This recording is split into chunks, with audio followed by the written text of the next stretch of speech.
morning.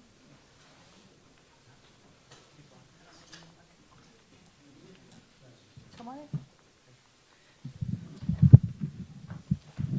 Good afternoon. Are you able to hear me? It's working? Okay. Good afternoon. We are here at the County Office of Emergency Services to provide an update on Tropical Storm Hilary and how we're preparing to respond as a region. I want to make sure that I emphasize that the safety of everyone in our region is our top priority, and as we prepare for this unprecedented weather event, we want to make sure that we're all working together. I think all of you know my name is Nora Vargas. I'm the chair of the San Diego County Board of Supervisors, and I'm joined by my colleagues today to make sure we all give you an update. But if anything, what I want to make sure everybody remembers from today is that we have to make sure that we ask all San Diegans to please stay home, stay informed, and please stay safe. This is an unusual and strong storm event with heavy rains and strong winds expected to cause flooding and damage expected across the region, particularly in our mountains and deserts. I ask everyone to go ahead and go to alertsandiego.org so that you can get timely information as things are happening in our community. I want to make sure everybody knows that the county has been monitoring conditions and coordinating around county departments and with the 18 cities and unincorporated areas in our tribal communities and responders in the days leading up to the storm's arrival in our region. We've increased staff across the county emergency response teams. We've coordinated with partners to provide sandbags and make sure that our roads and storm drains are clear. Last night, the County of San Diego proclaimed a local emergency in anticipation that resources and assistance from the state and the federal government are going to be needed as a result of the storm. I want to thank Governor Newsom for proclaiming the state of emergency yesterday for much of the Southern California to support the recovery and response efforts in the region. Our Emergency Operations Center was fully staffed and will continue to be fully staffed since yesterday, and we will continue to do that. We've also increased our inclement weather program capacity to shelter those in the county's unincorporated areas and those who are experiencing homelessness. It's important to emphasize that if you know of someone who is experiencing homelessness or is in need of a bed, to please contact 211. It will be available 24 hours to ensure that everybody stays dry and safe. Our county outreach teams last week advised people that they were contacting them through the storms to make sure that they knew what their options were, and so we're going to continue to do that work. On Friday, information on how to access the inclement weather program was disseminated by those teams and throughout the Sheriff's Homeless Assistant Resources team and throughout county social media. We also are communicating with the cities who provide shelter in the various areas. As we continue to share information with the media and the public to encourage you to be informed, please stay out of harm's way and be prepared for you so that you and your families can stay safe. To be clear, what you are seeing is a coordinated effort so that all of county, state, and local cities and the federal services are on alert and ready to respond as we need it. Today, we brought together the National Weather Service, the Office of Emergency Services, Sheriff's Office, the Department of Public Works, and San Diego Gas and Electric together to inform our responses to this event. I want to encourage everyone to please continue to follow our guidance with important safety updates and continue to stay on top of this situation, and we'll make information public as soon as we have it. We will be available for questions at the end, but first I just want to share que en español. So que es muy importante para todos nosotros que las comunidades estén conscientes que estamos aquí en la oficina de emergencias del condado para actualizar a todas las personas sobre las tormentas tropical Hilary. Y como nos estamos preparando y respondiendo como región, la seguridad de todos en nuestra región es nuestra prioridad. Es sumamente importante que se queden en casa, que estén seguros y que estén informados. Este es un evento de una tormenta muy fuerte, con fuertes lluvias y fuertes vientos que se espera que cause inundaciones y daños en toda la región, particularmente en nuestras montañas y desiertos. Así que le pedimos por favor a todos los residentes del condado de San Diego que monitoreen las condiciones, ya que es lo que estamos haciendo nosotros también, pero que se queden en sus casas, por favor. Estamos coordinando entre los diferentes departamentos del condado con las ciudades y con los primeros respondentes de los días previos a la llegada de la tormenta para preparar a la región. Hemos aumentado el personal de los equipos de respuesta de emergencia del condado y estamos coordinando con nuestros aliados para poder proporcionar bolsas de arena y nos hemos asegurado que nuestras carreteras y desagües pluviales estén despejados. Ayer en la noche proclamamos una emergencia local. ¿Qué significa eso? Significa que se puede facilitar recursos y asistencia del gobierno estatal, federal y local para poder atender las necesidades de lo que vaya a poder pasar con esa tormenta. También agradecemos al gobernador Newsom porque ayer proclamó un estado de emergencia por gran parte del sur del estado, en California, y por apoyar no solamente con una respuesta, pero con los esfuerzos de recuperación. Hemos aumentado la capacidad de nuestro programa de clima incremental para albergue, para aquellas personas que no tengan dónde vivir, sus casas, ¿verdad? Es importante que puedan marcar al 211, va a estar accesible eso por 24 horas, por los siguientes cuantos días, para que las personas tengan la oportunidad de estar en un lugar seguro y que no tengan un percance. La semana pasada, los equipos de extensión del condado aconsejaron a las personas que estaban que en estas comunidades que no tienen albergue, que se prepararan para la tormenta, y hemos estado trabajando con ellos y con las comunidades en las diferentes ciudades de la región para que la gente esté informada sobre esto. El viernes, la información sobre cómo ascender al programa de inclemencia del tiempo fue difundida para estos equipos y a través del equipo de recursos de asistencia para personas sin hogar y con el programa que tiene el Sheriff Department para poder ayudarnos. También estamos comunicándonos con las ciudades que brindan albergue en las diferentes áreas. Y vamos a seguir continuando compartiendo información con todos los medios de comunicación y el público para mantenernos a todos informados. Seguimos este esfuerzo coordinado para que todos los servicios del condado, los servicios de la región estatal y federal estén alertos y listos para responder. Con eso lo voy a ahora invitar a Alex Tador, the warning coordinator. I'm going to ask Alex Tardy, the warning coordination meteorologist with the National Weather Service, for an update on what to expect in the storm for the next couple of days. Thank you. Good afternoon, everyone. Alex Tardy, meteorologist with National Oceanic Atmospheric Administration. We're based out of Rancho Bernardo, where we are 24/7 as the National Weather Service. So during this event with Tropical Cyclone Hilary, we've been monitoring it for the past week. At one time, it was a Category 4 level hurricane, which is major. It has since weakened until a tropical storm, but it already gathered its strength, its moisture, and its rain and wind.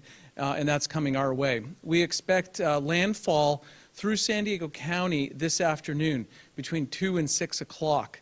And that's when we expect our biggest impact from high winds, from heavy rainfall, and from the major swell that's moving up along the coast. Now, different parts of the county will have different impacts. We've already seen 3 or 4 inches of rain in Mount Laguna, for example. They're going to triple that. And there's some rock slides and some debris flows that are already occurring, and we've issued a flash flood warning for that area that goes on wireless emergency alert. Now, in the coastal areas, the wind directions are coming from the north, and they're going to pick up as the eye center moves into San Diego County this afternoon. Any location in San Diego County could receive tropical storm force winds, which are about 40 miles per hour with gusts to 60. So any location in the county is going to receive 1 to 3 inches of rain in about a 12 hours time this afternoon. So it's important to know that just because your area may or may not be having the same or significant impacts, other parts of the county will and already have received those. The majority of this storm system will be moving through our area this evening. So after 9 o'clock, we're going to start seeing a break gradually with less rain, infrequent rain, and the winds gradually dying off, last in our mountain areas. This is a historic event. 1939 was the last tropical storm strength system that moved into Long Beach. After that, 1997, Nora moved through the Imperial Valley. So this is an event that hasn't happened before in terms of having a tropical storm, that kind of energy, taking a direct hit into San Diego County, so it's something we need to take serious. Our mountains and deserts could receive as much as 5 to 10 inches of rain. In some places in the deserts, that's a year's worth. Even in the mountains that are used to rain, the normal rainfall in Southern California and San Diego is nothing in August. So a very unusual event unfolding here. We've got to stay in place, stay at our home. Good day to watch the TV, watch the radar over the next several hours because it is coming and the forecast is on track. The latest information will be posted in real time from the National Weather Service, including warnings. So make sure you follow road closures and follow warnings if they do come to your cell phone or on your TV in your local area. Thank you. Good afternoon, everyone. Kelly Martinez, Sheriff, San Diego County. I just want to reiterate what the chairwoman said. You know, San Diego County is really good at preparedness. We've done a great job with all county organizations, law enforcement, first responders, and all of our government entities preparing for this storm. However, we need our communities to also help us out. We need to stay home. We need to really heed the warnings that the worst of the storm has yet to come.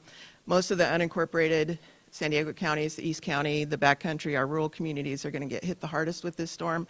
And it's not just the impacts of the storm itself this afternoon. We need to really think about tomorrow after the storm's through and getting across our roadways that might have some flooding, some significant debris.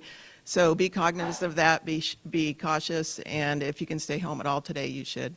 Thank you, and next I'd like to have CAL FIRE Chief Mel, I'm going to mispronounce his name, Mel Nirich? Jason Mallard. Thank you. Thank you, Sheriff Martinez. Good afternoon, everyone. Thank you all for joining us today. It's been a crazy week, as you all could imagine. We started the week chasing fires down in the southeast portion of the county in the community of Potrero. Immediately had to make a hard pivot to the right to go and start preparing for the effects of the storm. But rest assured, your San Diego County fire agencies are well prepared and up to the challenge. Across the county, all of your fire stations and fire departments are fully staffed, and many have augmented their staffing and resource capability to provide additional surge capacity for this storm. Amongst a coordinated effort with Cal OES, we have 6 water rescues strategically placed throughout the county, 10 additional strike teams in the county, as well as numerous command and general staff throughout the command centers to help organize emergency response. We've also moved four-wheel drive fire engines to some of the more rural and isolated communities within the county that have the risk of being cut off should conditions deteriorate. So far, we've been very glad to see that the public has been heeding the warning and paying attention, being proactive and taking the matters into their hands. We've given out 36,000 sandbags out of San Diego County fire station locations in the last 48 hours, and there's more available to them currently. For exact locations with specific addresses, you can go to readysandiego.org. And with that, I would like to turn this over to Derek Gaddy for the Public Works Assistant Director. Good afternoon. Your health and safety are the top priority of our Public Works field crews who have been out in the community for days preparing for the impact of the storm. We are closely monitoring its path through our weather center, and our dedicated team has been coordinating efforts around the clock to ensure safe roads and public spaces throughout unincorporated area. Before Hilary arrived, our crews cleaned roadways and storm drains of debris and posted road closure signs at known flooding spots. Our equipment and teams are ready to respond quickly as conditions change, and our county road stations are supplying the fire stations with free sand and sandbags to help protect your property. Please stay at home if you can. This helps our roadways keep our roadways clear for emergency responses. If you have to go out, look for closure signs and do not enter flooded areas on foot or in your car, since you can't tell how deep the water is. Please use alternate routes to ensure your safety where you can. We continue to update our social media pages with road closures and other important information. For Facebook and Twitter, see SD County DPW, all one word, and there'll be more information posted there. Again, as you heard from some of the other speakers, you would certainly want to also register for alertsandiego.org and download the SD Emergency mobile app to stay informed. Thanks and be safe. I'd like to introduce Carolyn Wynn, the Chief Executive Officer of San Diego Gas and Electric.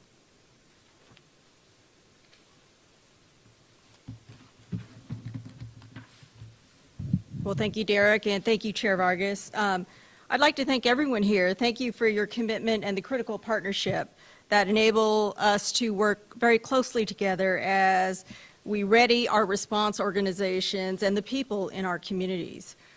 I think it's really important to mention that there's something unique about our region in that there's such a strong spirit of collaboration when you think about whose responsibility it is to prepare and respond to the needs of the people of our community.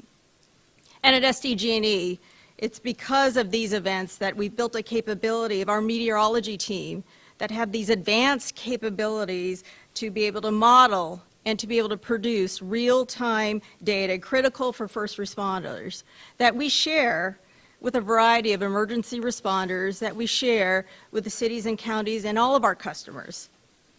Now, our weather team has been tracking and monitoring this along with NOAA and the National Weather Service for the past 10 days.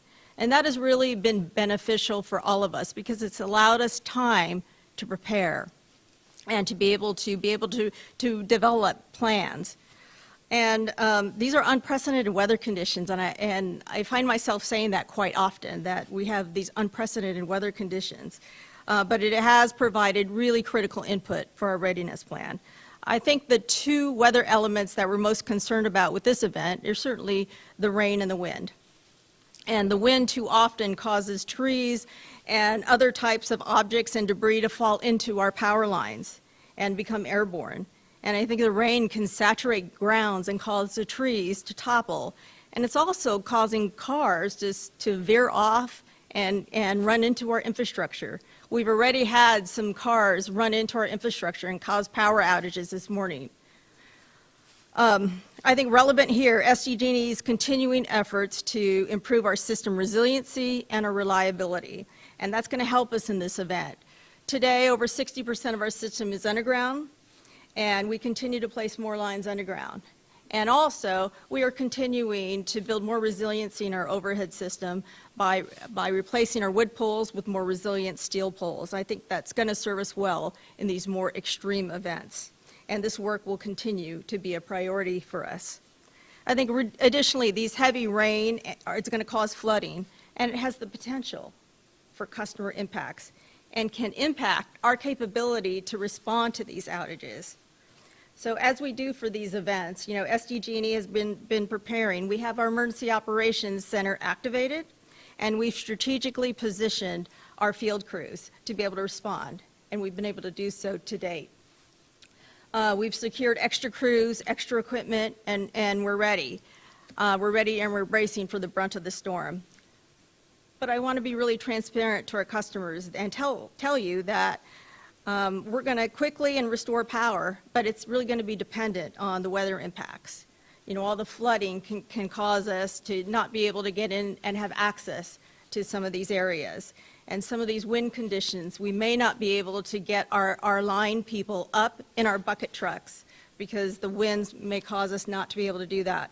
So I really want to make sure that our customers are prepared for prolonged outages. We're hoping we can get to everything and get all customers back on very quickly, but I just want to make sure that the customers are prepared. So I'm going to ask for everyone's patience and understanding as power restoration may take longer than normal. And, with storms, overhead power lines can be caused to drop and fall.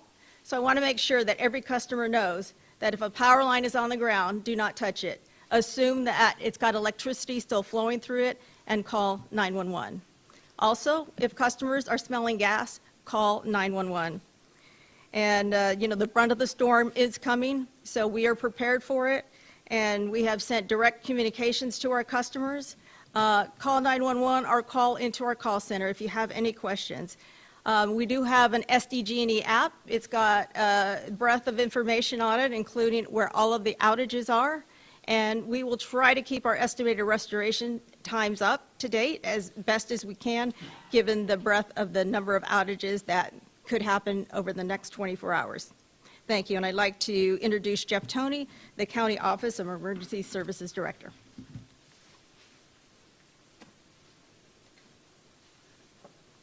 Thank you, Caroline. Today I'd like to provide a look behind the scenes at our storm response. As Chairwoman Vargas said, our County Emergency Operations Center is activated at a very high level, and it serves as the hub for regional disaster response and coordination. Many city jurisdictional EOCs are also activated and closely coordinating with us.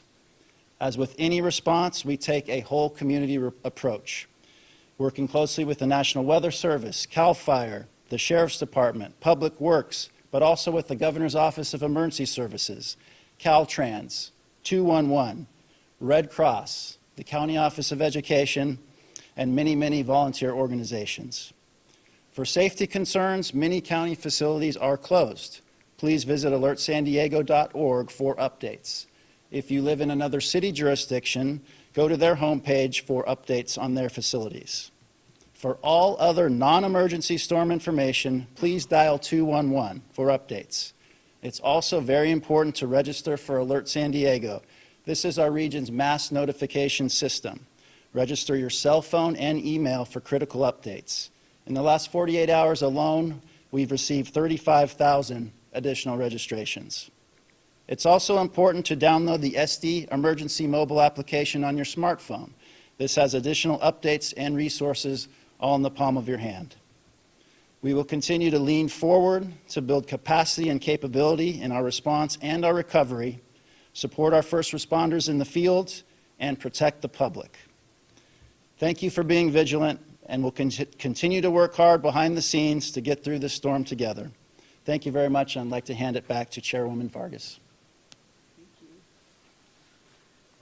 So again, I want to say thank you to everyone who's been working hard on this. I want to make sure I emphasize how grateful I am to our county team for staying on top of this and for monitoring this for the last couple of weeks, actually, and to SDG&E for being a true partner in this process as well, and the National Weather Service. And so with that, I'm happy to open it up for any questions that you may have. I want to make sure that we remind everyone, stay home, stay informed, and stay safe, and look at the webpage, right, and sign up to Alert San Diego so you can get timely information. Questions?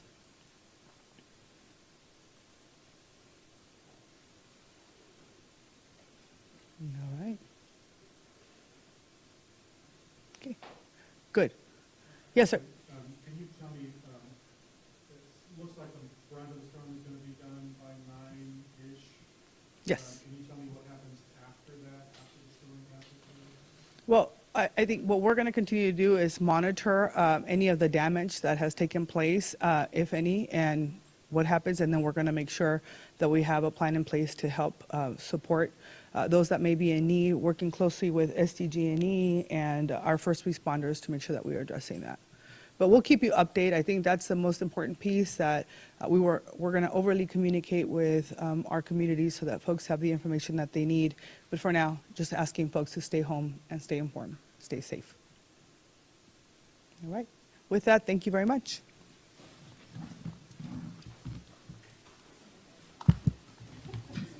Great job on doing both languages. Thank you. That cannot be easy. I'm sorry? No, you know, it's easy. I think in both. Okay. Fine. How are you, sir? Yes, yes. Bring it back.